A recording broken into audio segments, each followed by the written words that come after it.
নমস্কার, ওঙ্কার বাংলা ডিজিটালে আপনাদের স্বাগত।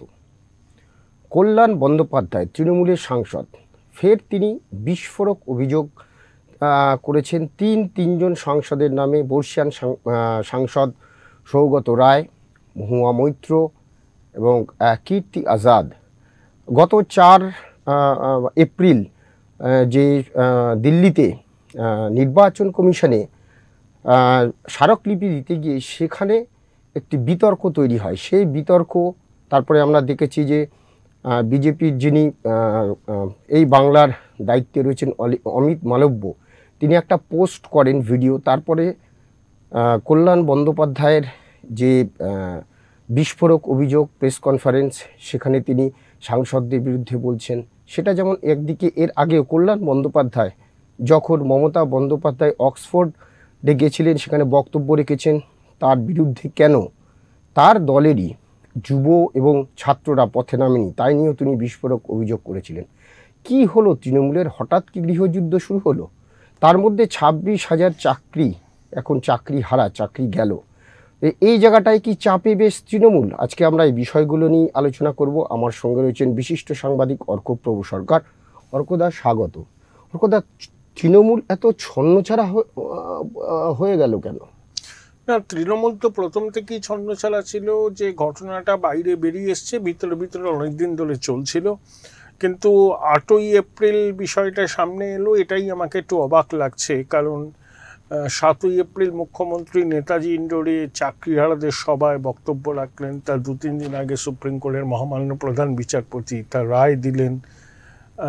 তারপরে 8ই এপ্রিল সিগন্যাল মেসেজিং অ্যাপে কথোপকথন বাইরে বেরিয়ে গেল, হোয়াটসঅ্যাপ কথোপকথন বাইরে বেরিয়ে গেল, অমিত মালব্যা ভিডিও পোস্ট করলেন। তাহলে তৃণমূলের মধ্যেই কেউ বিভীষণ আছেন, সে পুরো বিষয়টা জানিয়ে দিলেন। অর্থাৎ এই ব্যক্তি স্বার্থ, পরস্পরের স্বার্থের সংঘাত, এগুলোই মাথা চালা দিয়েছে। আমার মনে হয় যে ঘটনাটা সামনে আসলো, তৃণমূলকে নিয়ে লোকে হাসাহাসি করছে, সার্কাস চলছে, এটাও পরিকল্পিত। কারণ শিক্ষকদের চাকরি যাওয়া, অশিক্ষকদের চাকরি যাওয়া নিয়ে যখন মানুষ প্রতিবাদ করছেন, রাস্তায় নেমেছেন চাকরিহারারা, ডিওয়াই অফিসের সামনে কসবাতে আজকে লাঠি চালানো হয়েছে। তার থেকে নজর ঘোরাবার জন্য এটা হতে পারে যে সংবাদ মাধ্যমের নজর এটার দিকেও একটু চলে গেল, পুরো ফোকাসটা আর চাকরিহারাদের দিকে রইল না। মমতা বন্দ্যোপাধ্যায় কিচ্ছু করতে পারবেন না, তিনি বিষয়টাকে ধামাচাপা দেওয়ার চেষ্টা করবেন, সময়ের উপর ছেড়ে দেবেন, একটু বকবেন, একটু ধমকাবেন, একটু চমকাবেন। মহুয়া মৈত্রকেও তার দরকার এবং শব্দ দূষণ করার জন্য কল্যাণকেও তার দরকার।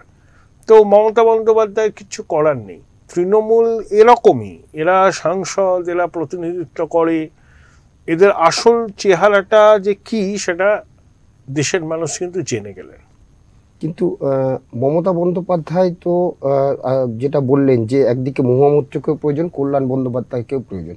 কিন্তু প্রশ্ন হলো যে এই যে ভিডিওটা এতদিন ধরে আমরা যেটা জানতাম, শুধু এটা বলাতেই তো বিজেপি সাংসদ জয়েন করছেন, এই তো তৃণমূলে চলে আসছেন বিজেপির বিধায়করা, তো এটা কি কোথাও উল্টো হতে পারে? না না, এখন এগুলোও তো তৃণমূলের কোন্দল তো অনেকদিন ধরে ছিল। কল্যাণ তো অত্যন্ত রুট, ও কি যে বলে আমরা অনেক সময় বুঝি না, ভালো করে তো ইংরেজিটাও বলতে পারে বলে আমার মনে হয় না। এতদিন ধরে প্র্যাকটিস করছে, সিনিয়র অ্যাডভোকেট, সুপ্রিম কোর্টে, হাইকোর্টে। মহুয়া মৈত্র ওর থেকে পলিশড অনেক, সব কিছুতেই অনেক গুণে এগিয়ে আছেন। তবে মহুয়া খুব স্নব, খুব এক্সেন্ট্রিক। কল্যাণ কালকে অনেক দাবি করেছেন, বিভিন্ন লোকের উপরও রাগ। সৌগত রায়কে বলছেন নারদার চোর। তো আমাদের রাজ্য মন্ত্রিসভায় এমন অনেক আছেন যাদেরকে স্যান্ডো গেঞ্জি পরে টাকা নিতে দেখা গিয়েছিল। লোকসভার সদস্যদের মধ্যে এমন অনেকে আছেন যাদের টাকা নিতে দেখা গিয়েছিল, সৌগত রায় ছাড়া। কই, তাদের বেলা তো মনে হচ্ছে না কল্যাণে যে নারদার চোর, সব চোর একজোট হয়েছে। ওনার সৌগতবাবুর এগেনস্টে গ্রাজ ছিল, মহুয়ার এগেনস্টে গ্রাজ ছিল, সেটাকে উগড়ে দিয়েছেন, দ্যাটস অল। আরেকটা বিষয় যেটা, যে তৃণমূলের সংসদের যিনি নেতা সুদীপ বন্দ্যোপাধ্যায়, তাকে দেখা যাচ্ছে না, উনি তো অসুস্থ, এবং সেটা নিয়েও কুণাল ঘোষ একটা পোস্ট করেছিলেন। তারপরে আবার সেই পোস্ট তুলে নিতে হয়েছে। নয়না বন্দ্যোপাধ্যায় বলেছেন না, উনি সক্রিয়।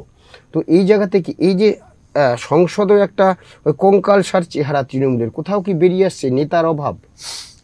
এরকমই তো ছিল। এখন সুদীপবাবু তো অনেকদিন ধরেই অসুস্থ। কুণাল বাবু তো চাননি যে সুদীপ বন্দ্যোপাধ্যায় টিকিট পান, অভিষেক চাননি। সৌগত রায় টিকিট পান, অভিষেক চাননি, মালা রায় টিকিট পান, অভিষেক চাননি, কিন্তু মমতা বন্দ্যোপাধ্যায় দিয়েছিলেন, তারাও জিতে গিয়েছেন। কল্যাণ বন্দ্যোপাধ্যায় টিকিট পান, সেটাও চাননি। তো এই সব নিয়ে বিষয়টাকে ঘেঁটে গেছে। আসলে সুস্পষ্ট কোনো নীতি না থাকলে একটা রাজনৈতিক দলের যা হয়, তৃণমূলের ক্ষেত্রেও ঠিক সেটাই হচ্ছে। তাহলে তৃণমূলের এই গৃহযুদ্ধ কোথাও কি সামাল দেওয়া যাবে? কারণ সামনেই 26-এর ইলেকশন, বিজেপিও বেশ গুছিয়ে মমতা নামছে। বন্দ্যোপাধ্যায়ের নামে তো ভোট হয়। মমতা বন্দ্যোপাধ্যায় বেসামাল না হলে তৃণমূল ঠিক থাকবে। আর মমতা বন্দ্যোপাধ্যায়কে যদি প্রচন্ড রাজনৈতিক লড়াইয়ের মুখে বিরোধীরা দাঁড় করাতে পারে, তাহলে আকর্ষণীয় লড়াই হবে। বাকিদের কোনো ভূমিকা নেই তৃণমূল কংগ্রেস। এরা মমতা বন্দ্যোপাধ্যায়ের আলোয় আলোকিত। যে সুদীপ, সৌগত, কল্যাণ, মহুয়া, যাকেই বলুন, মমতা বন্দ্যোপাধ্যায় ছবি ছাড়া এদের এক কণা মাত্র দাম নেই। তাই মমতা বন্দ্যোপাধ্যায় কাউকে চিফ হুইপ বানিয়েছেন, কাউকে লোকসভার দলের নেতা বানিয়েছেন, সবই মমতা বন্দ্যোপাধ্যায়ের দয়ার দান। উনি কাউকে রাখবেন, কাউকে ছুঁড়ে ফেলে দেবেন।